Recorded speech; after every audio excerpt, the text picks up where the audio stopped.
Então, vamos lá.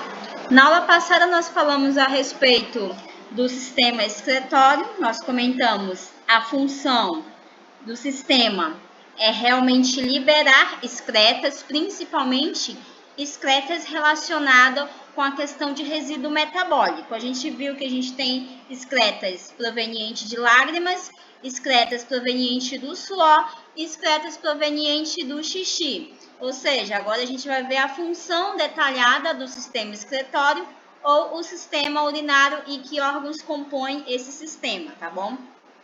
Então, vocês poderiam já começar a abrir o livro de vocês, a página 232, que diz assim: os órgãos que compõem o sistema urinário. A excreção ela é feita pelo sistema urinário e ocorre por meio da produção e eliminação da urina, ou seja, tudo resultante da filtragem do sangue.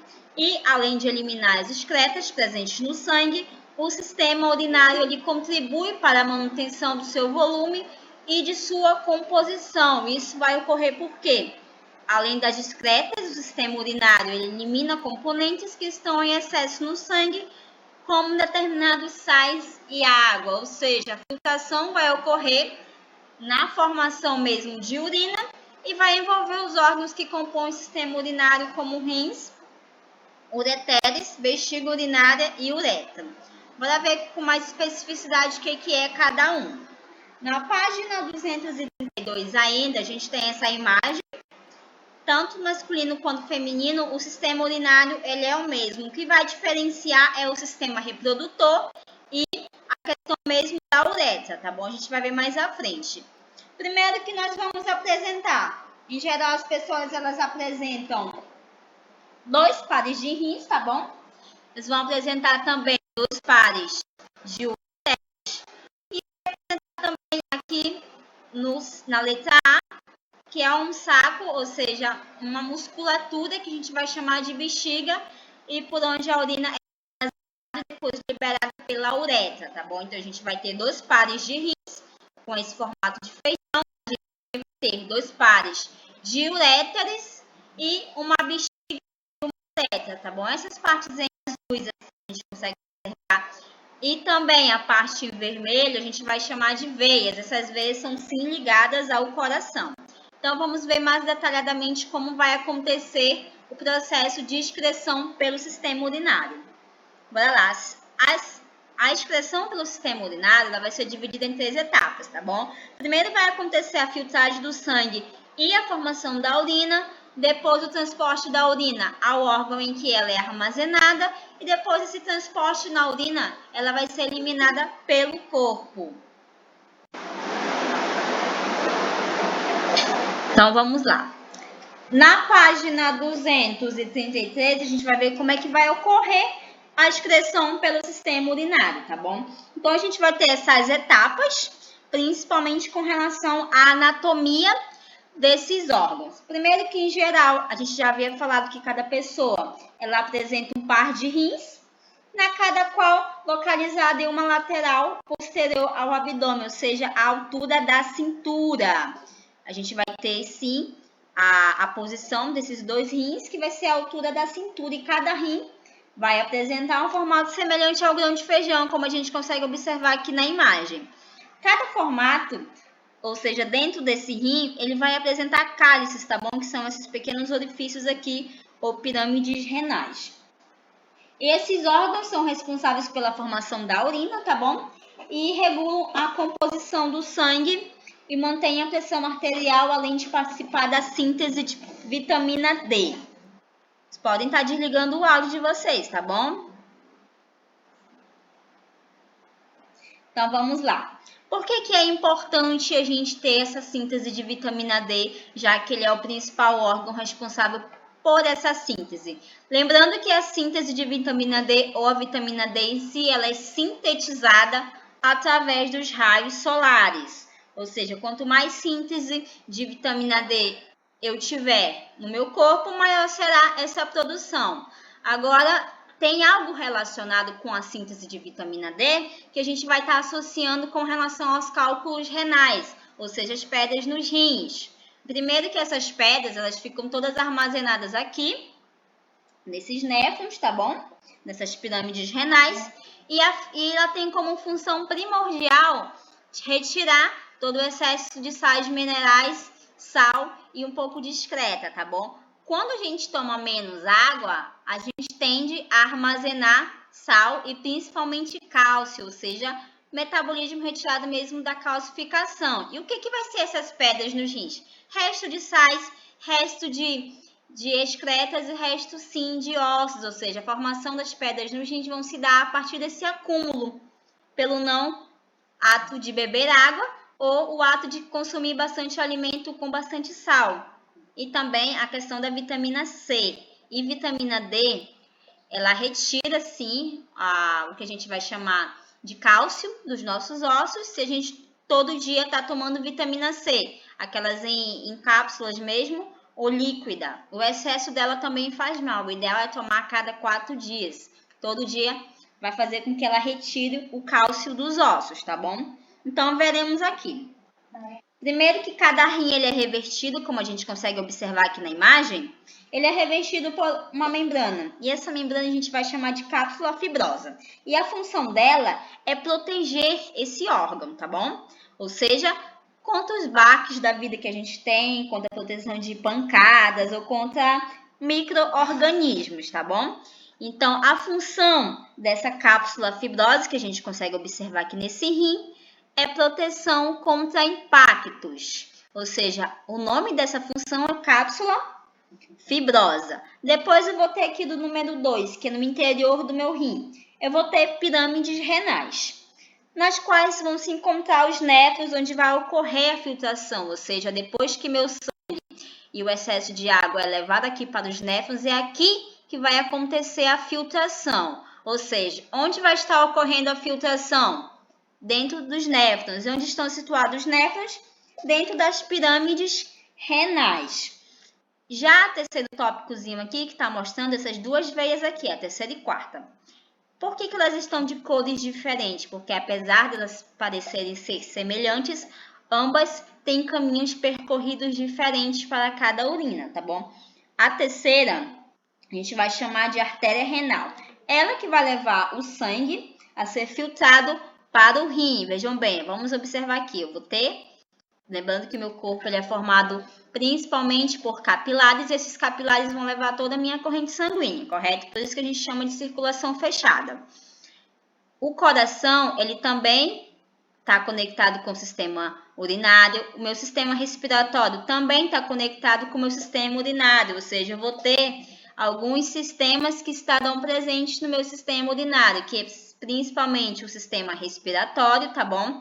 Eu vou também ter o sistema digestório, eu vou ter o sistema circulatório e eu vou ter o sistema tegumentar, que é por onde a gente começa a liberar excretas via suor, tá bom? Então, depois que eu vou aqui, entrou pela artéria renal, que é a qual ele vai estar levando para os néfrons, essa veia em azul, a gente vai chamar de veia renal.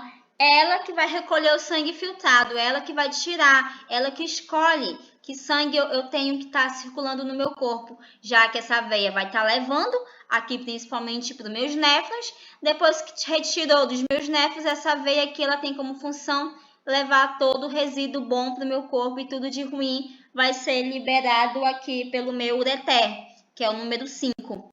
É esse canal. Esse canal tem como função recolher toda a urina formada, ou seja, tudo aquilo que não serve mais, e encaminhar até a bexiga urinária, ou seja, esse canal ele tem como função encaminhar todo o sangue que foi descartado, já que a minha veia renal ela já está retirando todo o sangue filtrado, e tudo aquilo que não serve mais ele vai estar levando aqui para o meu canal ureter. Só que lembrando que dentro de cada cálice dessas pirâmides aqui, a gente vai chamar de cálices primordiais, dentro dele vai ter a pelve renal. E a função dela nada mais é que coletar toda aquela urina formada na estrutura dilatada e por meio da qual ela é coletada para ser levada até a bexiga urinária, tá bom? Depois que ela passou aqui pelo meu canal, ela também ainda vai continuar recolhendo. Lembrando que dentro de cada néfron, ou seja, de cada pirâmide renal, eu vou ter glomérulo renal. Esse glomérulo tem como função, dentro desses néfrons, fazer como se fosse um tubo. Todos esses tubos vão passar e ir filtrando todos esses sais e tudo aquilo que não resta mais para o nosso corpo até liberar e entrar dentro desse saco muscular que a gente vai chamar de bexiga, tá bom? A gente tem detalhe por detalhe aqui na página 233 do livro de vocês. Agora a gente vai ver aqui como a função da água dentro do corpo humano. Bora lá, a água é a substância mais abundante na urina, pois apenas uma parte dela é reabsorvida e a metade daquela parte que não funciona mais pra gente, ela é liberada, tá bom? Ou seja, quanto mais água absorvida, maior será o meu nível de sangue. Ou seja, quando eu tomo pouca água, eu vou estar fazendo com que o meu sangue fique um pouco mais coagulado. Ou seja, eu tenho umas colorações diferentes de urina para urina, tá bom? Se a minha urina tá com aquela coloração mais escura, quer dizer que eu tô tomando menos água e quer dizer que aquela urina também tem uma quantidade excessiva de sangue coagulado. Se a minha urina está um pouco mais clarinha, quer dizer que o meu sistema urinário está funcionando, está filtrando e quer dizer que eu tenho pouco sangue coagulado. Por isso que ele fica com aquele aspecto mais escurinho, quando a gente toma pouca água e esquece de fazer xixi. Lembrando que quanto mais tempo eu fico sem fazer xixi, esse sangue, ou seja, esse resto de urina, volta de novo a ser filtrado aqui da bexiga e todo aquele sal vai ficar acumulado, ou seja, quanto mais água eu estiver tomando, maior será o nível de filtração do meu sangue. Vamos lá. Então, vamos lá. A gente começou falando a respeito do exame de urina. Para que serve esse exame de urina? Bora lá. Como a gente já viu que o sistema urinário elimina substâncias que estão em excesso do sangue e que são prejudiciais ao organismo. No entanto, a gente sabe que a maioria dessas quantidades de substâncias na urina, ou até mesmo a presença de células como hemácia, célula de defesa, podem indicar problemas, ou seja, quando a gente está excretando a urina, a gente tem alguns fatores que durante o exame de sangue são principalmente de urina. Exame de sangue e urina a gente vai verificar as hemácias, tá bom? E o de urina a gente vai verificar alguns fatores, principalmente a glicose e a quantidade de proteína que a gente está excretando. Para as pessoas que vão fazer exame de urina para verificar a presença de alguma infecção urinária, o que eles vão verificar aqui no exame? A presença de bactérias, tá bom? Se está presente ou ausente durante essa eliminação, ou seja, o exame é feito de maneira indolor, tá bom? Geralmente as pessoas elas fornecem um resultado rápido, porque a gente consegue observar sim, com bastante precisão, esse exame, então ele é coletado mesmo com aqueles copinhos ou algum tipo de recipiente que dê para o laboratório verificar. Ele não verifica uma grande quantidade de urina, tá bom? Ele é colocado apenas umas gotículas, principalmente nas lâminas e lamínulas, para verificar a presença desse tipo de proteína, glicose, leucócito principalmente, e a presença também de bactérias. Tem uma curiosidade que a gente sempre fala com relação à glicose. Nas aulas passadas a gente falou que a glicose nada mais é que o excesso de açúcar no sangue, tá bom? Lembrando que a gente também tem glicose, mas é uma glicose não tão elevada assim, ela é moderada. Mas a presença em excesso de glicose, se der positivo aqui, quer dizer que a pessoa deve estar com alta taxa de glicose, ou seja, ela está com algum problema. Geralmente, quando há bastante presença de glicose, quer dizer que a pessoa deve estar com alguma taxa de diabetes, ou seja, as pessoas que urinam e que têm diabetes, a urina tende a ser um pouco mais adocicada, ou seja, porque sim, há presença de glicose nela, que ela vai estar liberando constantemente. O ideal é que a gente tende a observar, principalmente no banheiro, se não tem um excesso de formiga ao redor desse vaso, quando ele não é totalmente lavado, tá bom? Se a gente consegue verificar a presença de formigas ao redor do vaso, quer dizer que alguém da família tá com algum problema renal, principalmente com problemas relacionados com a taxa de glicose, tá bom? E mesma situação com as bactérias, lembrando que a gente viu nas aulas passadas que a gente tem uma taxa elevada de temperatura e principalmente a área da pelvis, que é uma área bastante úmida, ela tende a sim acumular esse tipo de bactérias, tá bom? Vocês estão conseguindo compreender? Porque tem aluno falando que a conexão tá ruim, tá travando? Não, né?